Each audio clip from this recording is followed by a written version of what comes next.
Northern Ireland, a place that for years looked like this in the news. And it's been consistent that I was not a member of the IRA. But now it's starting to look like this.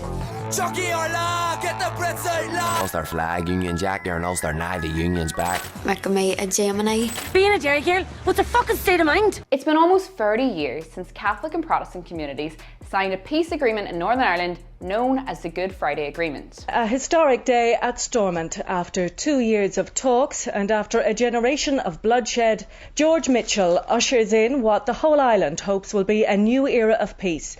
That moment ended the violence of the Troubles, for the most part, but the division isn't completely gone. And for the post-conflict babies growing up in Northern Ireland, there is a new force bridging the gap between young people: rap music. Guilty conscience, no thanks. G-R-O-D. So is this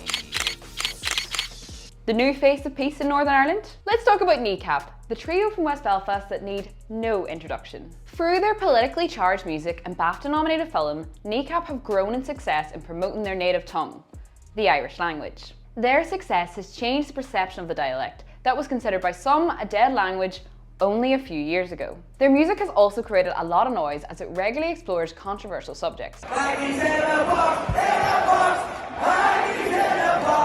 Kneecap have never shied away from using their music to highlight their politics. Their Republican message is loud and clear in songs like Get Your Brits Out, Wearing a Tricolour Balaclava, or even using their platform to voice their want for a unified Ireland. Why do you think English people know so little about Ireland? Ignorance is built into our culture. But today, I want to talk about how recently the trio are redefining what republicanism actually looks like within Ireland. And one of those ways that they've reshaped the divide between the Protestant and Catholic community is in a recent collaboration with Young Spencer, a proud Protestant rapper who in some regards couldn't be more different from the trio.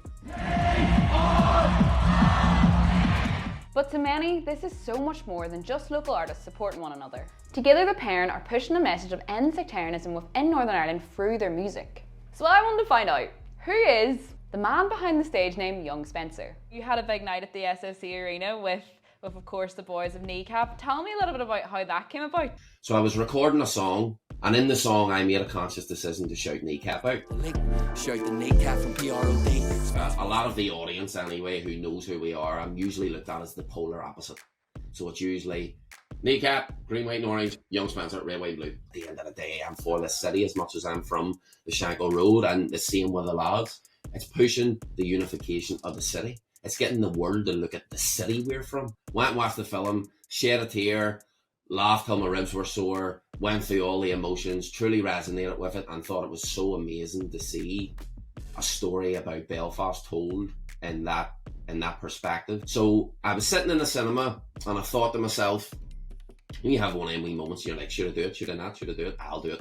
And I sent them a voice note and I sent Mowgli a message. Because they're a majority nationalist audience, did you find that there was any backlash, negativity, or was it a really positive atmosphere?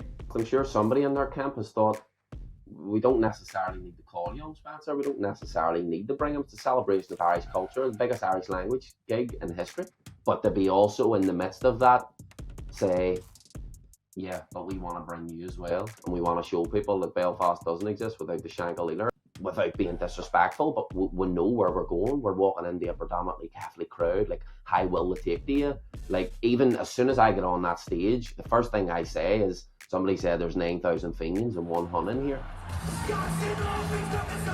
It was really just writing songs, recording them, putting them in the vault. A lot of the times, don't tell nobody, but you were sort of doing them like an American accent, because everybody feels like that's the way. Why were you doing them in an American accent?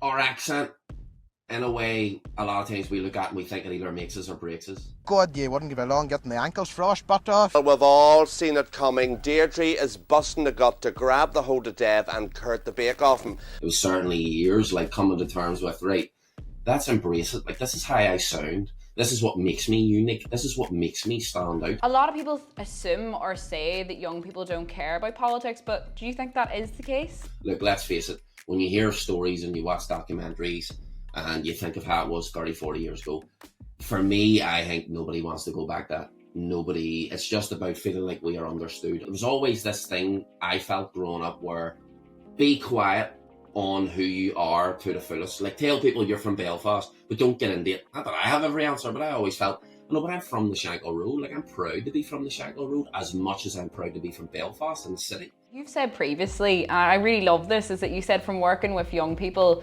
you feel like we're closer to peace than ever. Why is that? I feel like if you look at where we're at, do you know what I mean? We don't have checkpoints, we don't have roadblocks, we don't have all these things that maybe our parents or our grandparents had to deal with. Me going anywhere in Belfast, me going anywhere in the world and telling somebody, I'm a proud Protestant, I'm proud to be British, I'm also proud to be Irish. What does that take away from somebody of a Catholic background saying, well, I'm proud to be Catholic and I'm proud to be from where I'm from? It doesn't take anything away. The way I look at it is, if we all bring something to the table, there's enough for us all to eat. Communities and stuff, and we're constantly surrounded by art and murals, and a lot of times kids don't really know the songs they're singing, and they don't really know who that soldier on the wall is, and they've just sort of been raised with it, and they've just sort of been taught to believe, listen, these are people that came before you and tried to live here in this time and place the same way you're trying to, and they had their way of going about it.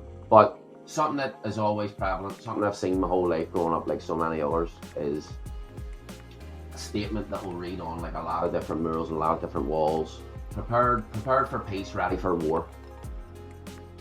My mindset on the show was prepared for war, ready for peace.